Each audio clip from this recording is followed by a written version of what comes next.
तो हमें ये एक्सरसाइज और कदम ताल वगैरह करना होता है, इसलिए आज आपका क्वेश्चन आंसर वाला सेशन हम मिस कर रहे हैं। तो आज क्रिएटिव थिंकिंग पर जो वर्कशॉप हमने शुरू की थी उसको ख़त्म करेंगे। पहला हाफ हमने किया था और मैंने आपको बताया था कि इस वर्कशॉप के जो लर्निंग आउटकम्स हैं वो 4 हैं।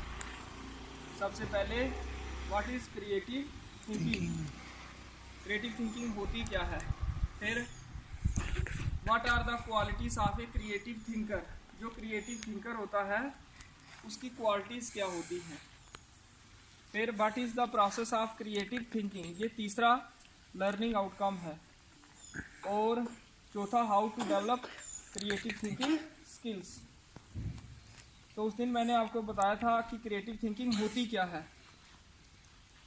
क्रिएटिव थिंकिंग में हम नए विचार उत्पन्न करते हैं, जो विचार ऑलरेडी मौजूद हैं जिनका हमें मालूम है उनको जोड़कर या उनको बदल कर कोई नई चीज़ हम उत्पन्न करें, तो it means we have creative thinking.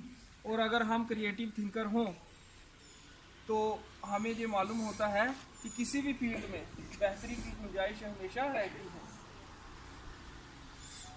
उसके बाद qualities of a creative thinker भी आपको बताई थी कि क्रिएटिव थिंकर जिज्ञासु होता है, number 1। Number 2, creative thinker does not give up easily, मतलब आसानी से वो हार नहीं मानता। फिर क्रिएटिव थिंकिंग इमेजिनेटिव होता है, मतलब कल्पनाशील होता है, जैसे कवि, लेखक, पेंटर वगैरह। फिर चौथी क्वालिटी क्या होती है क्रिएटिव थिंकर की, वो ऑप्टिमिस्टिक होता है, आशावादी होता है। ठीक है, तो आज का जो पहला स्टेप है इसमें एक केस स्टडी है, आप ध्यान से सुनो, फिर आपको प्रश्नों के उत्तर देने होंगे। ठीक है, तो स्कूल के बच्चों को छुट्टियां पड़ने वाली थी, सभी बच्चे बड़े उत्साहित थे क्योंकि किसी ने कहीं घूमने जाना था, किसी ने नानी घर जाना था। लेकिन एक राहुल नाम का लड़का था, वो उदास था क्योंकि वो इन छुट्टियों में कहीं नहीं जाने वाला था। आप बताओ, क्या राहुल को उदास होना चाहिए? कौन बताएगा खड़े होकर? सोनिका, क्या राहुल को उदास होना चाहिए? नहीं होना चाहिए। क्या राहुल के पास इन छुट्टियों में खुश होने के लिए कुछ है? वो खुश होने के लिए क्या कर सकता है? कर सकता है कुछ?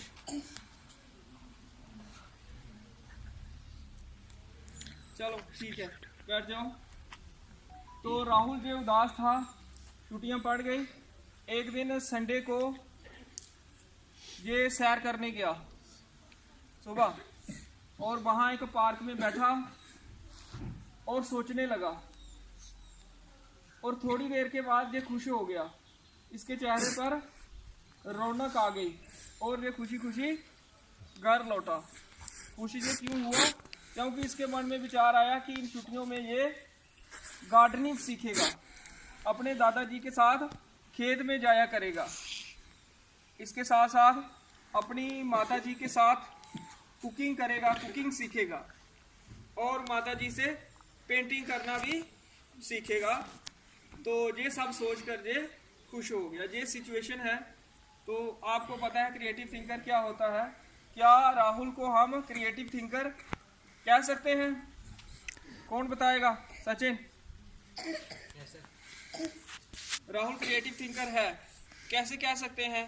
कौन सी ऐसी क्वालिटी आपको नजर आई जो उसको क्रिएटिव थिंकर कहा जा सकता है? जैसे कि वो अपने पापा के साथ खेतों में काम करने जाना चाहता था, वो जानना चाहता था कि वो कैसे करते काम, और हमें पता है कि क्रिएटिव थिंकर जो होता है उसके अंदर जानने की इच्छा होती है। हाँ, वो नया कुछ, वेरी गुड, बैठ जाओ। तो वो क्रिएटिव थिंकर है क्योंकि वो उदास हुआ पहले, लेकिन उसने हार नहीं मानी, और क्रिएटिव थिंकर भी हार नहीं मानता। उसने सोच विचार करके अपनी निराशा को दूर कर दिया, इसलिए वो क्रिएटिव थिंकर है। वो गार्डनिंग सीखेगा, पेंटिंग सीखेगा, कुकिंग सीखेगा, तो वो आशावादी भी है। तो इसलिए उसको हम क्रिएटिव थिंकर कह सकते हैं। तो ये केस स्टडी थी। अब नेक्स्ट है what is the process of creative thinking. Creative thinking का जो प्रोसेस होता है सिस्टमेटिक साइंटिफिक अगर हम देखें तो इसमें 5 स्टेप होते हैं। सबसे पहला रिसर्च, ठीक है। रिसर्च में प्रॉब्लम को आइडेंटिफाई करके सॉल्यूशन निकालने के लिए जो भी चीज़ें डाटा चाहिए हो उसको इकट्ठा किया जाता है। दूसरा स्टेप होता है आइडिया, ठीक है। इसमें विचारों को उत्पन्न किया जाता है, जो विचार ऑलरेडी हैं उनको जोड़कर या उनको बदलकर। तीसरा स्टेप थिंकिंग, तो थिंकिंग भी सोच विचार ही है। इसमें जो विचार उत्पन्न हो उनको एक जगह रखकर उनको कंपेयर किया जाता है। तो चौथा स्टेप होता है ब्रेन स्टॉर्मिंग। इसमें क्या किया जाता है, जो सॉल्यूशन हो पॉसिबल उनको एवेलुएट किया जाता है, उनका मूल्यांकन किया जाता है, उनको जांचा परखा जाता है। और पांचवा स्टेप इम्प्लीमेंटेशन, जो भी सॉल्यूशन डिसाइड हो उसको लागू किया जाता है और उसके नतीजे को भी फिर एवेलुएट किया जाता है। नतीजा जो आए देखा जाता है कैसा आया, उसका भी मूल्यांकन किया जाता है। तो ये 5 स्टेप हैं क्रिएटिव थिंकिंग का जो सिस्टमेटिक प्रोसेस है। रिसर्च, आइडिएशन, थिंकिंग, ब्रेनस्टॉर्मिंग और इम्प्लीमेंटेशन, ठीक है। तो इसके बाद नेक्स्ट इस वर्कशॉप में आती है एक राइटिंग एक्टिविटी। आप ये लिख लेना, इधर आप बता दोगे क्या आप उसका लिखोगे, ठीक है। क्वेश्चन 2 है। तो पहला है कि आपको मालूम है इन दिनों पोल्यूशन बहुत ज़्यादा बढ़ चुका है और पोल्यूशन को कम करने के लिए सरकार को हम सब की सपोर्ट की ज़रूरत है। और हमें ये भी मालूम है कि जो सिंगल यूज प्लास्टिक्स हैं इनका इस्तेमाल हमें नहीं करना चाहिए, क्योंकि ये वातावरण के लिए बहुत बड़ा खतरा है। तो अब आपको बताना है कि जो प्लास्टिक है, कोई एक तरीका बताओ जिससे हम प्लास्टिक की जगह कोई और चीज़ जहां इस्तेमाल कर सकते हैं। प्लास्टिक का इस्तेमाल ना करके कोई और मैटर हम इस्तेमाल करें, कोई और मटेरियल प्लास्टिक की जगह। कौन बताएगा? आप बताओ अदिति। शाबाश।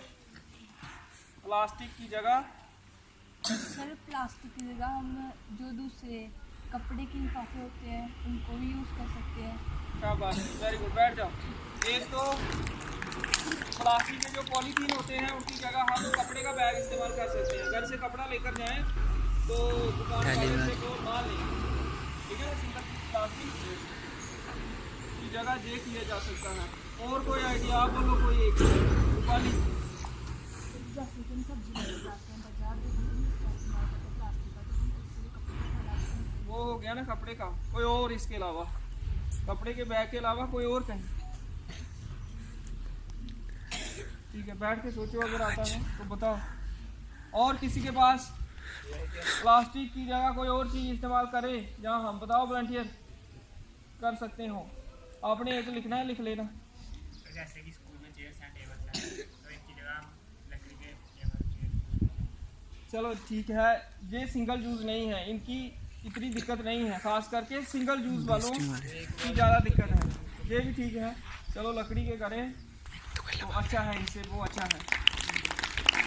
इसके अलावा जो प्लेटें होती हैं डिस्पोजल प्लास्टिक की, उनकी जगह हम स्टील वाली देसी पतले इस्तेमाल करें, ठीक है।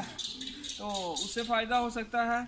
फिर जो बोतल बंद पानी होता है, पता है ना, तो उसकी जगह अगर हम मेटल के गिलास में पानी पिए तो उससे भी हमें फ़ायदा हो सकता है। तो ये आप लिख लेना।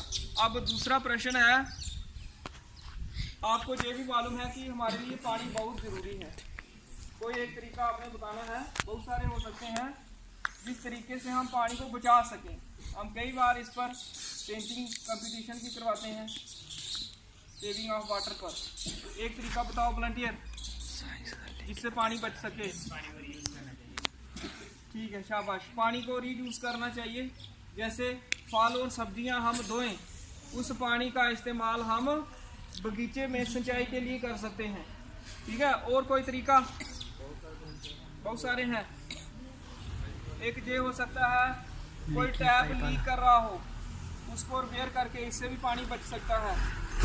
फिर सिंचाई के लिए हम ड्रिप इरिगेशन अगर करें तो उससे भी पानी बचता है। ड्रिप इरिगेशन बड़े बच्चों को मालूम होगा क्या होती है, ठीक है ना।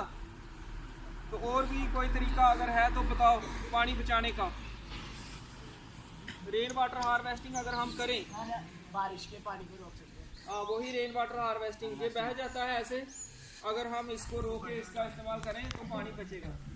तो ये राइटिंग एक्टिविटी कर लेना, दोनों क्वेश्चन। पानी को कैसे बचा सकते हैं और प्लास्टिक की जगह हम और क्या इस्तेमाल कर सकते हैं, कोई एक बात या तरीका। ठीक है, तो अब इस वर्कशॉप का लास्ट स्टेप है कि how to develop creative thinking skill. कैसे हम क्रिएटिव थिंकिंग का जो स्किल होता है इसका विकास अपने अंदर कैसे कर सकते हैं। तो ये मैंने आपको स्टार्टिंग में भी बताया था कि क्रिएटिव थिंकिंग और क्रिटिकल थिंकिंग एक दूसरे के साथ लिंक है। जिन तरीकों से हम क्रिटिकल थिंकिंग विकसित कर सकते हैं उन्हीं तरीकों से हमारी क्रिएटिव थिंकिंग भी विकसित होती है। जैसे नंबर 1, प्ले गेम्स। गेम्स खेलने से हमारी क्रिएटिविटी बढ़ती है। Number 2, ask open ended questions. ठीक है, ओपन एंडेड क्वेश्चंस क्या होते हैं जिनके एक से ज़्यादा आंसर हो सकते हैं। एक होते हैं फैक्चुअल क्वेश्चन जिनका एक ही, जैसे इस समय भारत के प्रधानमंत्री कौन है, श्री नरेंद्र मोदी। ये फैक्चुअल क्वेश्चन है। ठीक है, जैसे आपको मैंने अभी पूछा पानी बचाने का कोई एक तरीका, तो इसके बहुत सारे जो ओपन एंडेड क्वेश्चन में आएगा। तो इस तरह के क्वेश्चंस भी हमारी क्रिएटिविटी को बढ़ाते हैं। फिर स्टडी बुक्स, ज़्यादा से ज़्यादा टाइम मिले अगर हम, तो हमारा जो पाठ्यक्रम है इससे बाहर जाके किसी की ऑटोबायोग्राफी या और कोई उपन्यास वगैरह हमें पढ़ने चाहिए, उससे हमारी क्रिएटिविटी बढ़ती है। ठीक है, तो इसके अलावा डू समथिंग यू एंजॉय। जो आप एंजॉय करते हो, आपकी कोई भी हॉबी हो, तो उससे भी हमारी क्रिएटिविटी बढ़ सकती है। कोई पेंटिंग करता है, किसी को सिंगिंग का शौक है, उसको टाइम देना चाहिए। जो भी इंटरेस्ट हो, क्रिएटिविटी बढ़ाता है वो चीज़। और last, listen to the feedback carefully and think about it. आपको कभी कोई फीडबैक देता है तो उसको ध्यान से सुनना चाहिए और सोचना चाहिए उसके बारे में। फीडबैक समझते हो ना, जैसे हम आपको फीडबैक देते रहते हैं। कभी कहते हैं बहुत अच्छा किया आपने, ठीक है, कभी कहते हैं थोड़ी हैंड राइटिंग सुधारो। ये दोनों फीडबैक हैं। जब हमने कहा बहुत अच्छा किया, ये पॉजिटिव फीडबैक है। जब आपकी कोई गलती निकाल दी, वो नेगेटिव है। चाहे फीडबैक पॉजिटिव हो चाहे नेगेटिव हो, दोनों फायदा करते हैं। पॉजिटिव हमारा कॉन्फिडेंस बढ़ाएगा और नेगेटिव फीडबैक से हमें हमारी कमियों का पता चलता है, फिर हम उनके बारे में सोच कर उनको ठीक कर सकते हैं। तो इसी के साथ ये वर्कशॉप हुई फिनिश। इसकी रह गई असेसमेंट, जो हम मोस्ट प्रोबेबली छुट्टियों के बाद, विंटर वेकेशन के बाद करेंगे। ठीक है, धन्यवाद।